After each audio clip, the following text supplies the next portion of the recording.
Magandang buhay po sa ating lahat. Ride safe. Kamusta na mga loads? Alright, usapang Riders Club. Ah, Bakit nga ba tayo sumasali sa mga Riders Club? Siyempre napakarami nito sa Pilipinas. Iba't ibang grupo po ito, pero meron pong isang layunin. Kung ikaw po ay mahilig magmotor, saktong-sakto po ito sa inyo. Kung ang passion nyo talaga mag-rides, mag-charity, talagang mapapasali ka talaga sa mga Riders Club. Tandaan po natin na volunteer lang po tayo rito po sa gantong samahan o community organization, diba? Wala po talagang bayad po ito. Kumbaga bukal po sa kalooban natin yung pagtulong o yung mga ginagawa natin sa loob ng Riders Club. Bali, ako po ay isang presidente po sa isang Riders Club. Ito po ang Unified Automatic Scooter Club Philippines. Siyempre, kung ikaw po ay isang presidente, siyempre medyo malaking responsibilidad ang hawakan mo dito. Para sa akin, ang paghawak naman, kumbaga, huwag masyadong seryoso. Diba? Kumbaga parang na tayo magbabarkada kasi unang-una, wala naman po tayong sahod dito, di ba? Volunteer nga eh. Ibig sabihin, hindi mandatory ang lahat po ng mga bagay na gagawin po sa loob po ng grupo. Kumbaga, kung free time ka, edi tara, di ba? Pero yung sabihin mo na pipilitin, iba na po yun. Siyempre, yung mga iba naman po kasi sa amin na busy po talaga sa mga trabaho, di ba? Kung yung kasabihan nga, di ba? Pag ginusto, may paraan. Kung ayaw, maraming dahilan. Depende po yun. Kung ang trabaho po niya panggabi talagang negative po talaga sa mga events ng aming mga grupo. Siyempre sa amin naman, walang pressure sa amin Pero sa akin lang to ewan ko lang po sa iba kung paano sila magpalakad. Sa amin kasi walang mataas, walang mababa, pantay-pantay kasi nga volunteer, di ba? Although na may mga officer, malaking bagay din man po talaga sa samahan na may officer. Bali, sila po ang nagsisilbing gabay.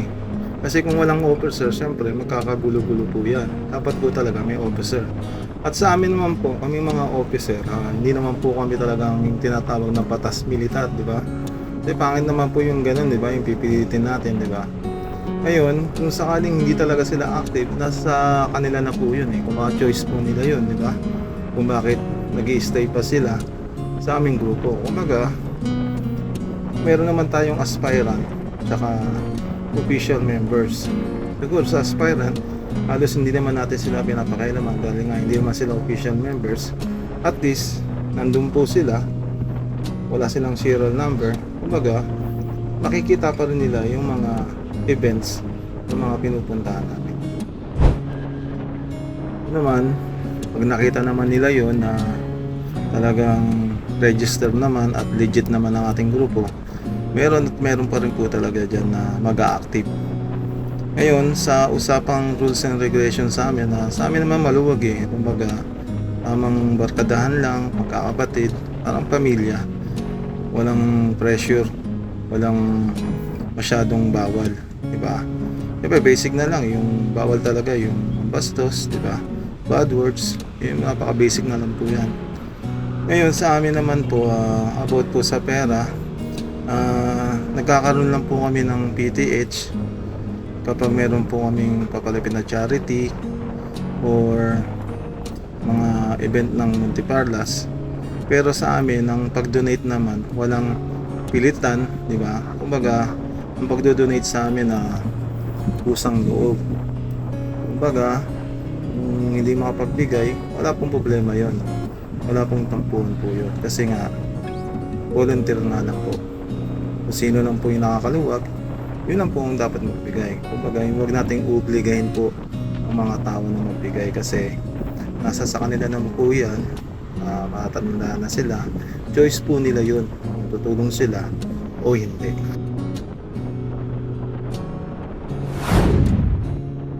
So ito, tamang rides po kami. Nandito po kami sa Naik, Cavite.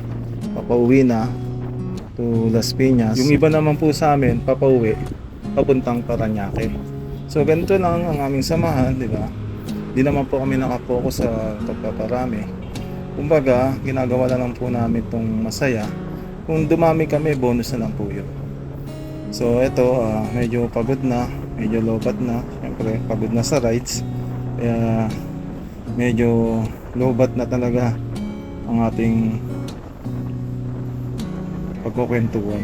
Basta para sa akin, masaya po ang pagsali po sa mga Riders Club, di ba? Basta wala lang pong tampuhan o ano pong problema na napaka-basic lang tapos lumalala. Basta sa amin, kung kayang pag-usapan, pag-uusapan po natin. Basta bawal lang talagang toxic sa grupo. Diba? Kasi unang-una, volunteer lang tayo, di ba? Hindi, wala naman po tayong ditong sahod. Kaya mas mainam na pagkakapantay-pantay po ang dapat pairalin sa ating grupo. Lahat ng opinion, tatanggapin po natin. Tapos pagbubatuan kung ano yung mas komportable sa lahat, syempre yun po ang masusunod. So, hanggang dito na lang po tayo mga loads dahil medyo pagod na talaga, lobat na. So hanggang dito na lamang po mga loads. Maraming salamat sa pagsusuporta po sa amin. At lagi po natin tatandaan, hindi ito pagalingan, hindi patagalan. Ride safe, God first. Ingat.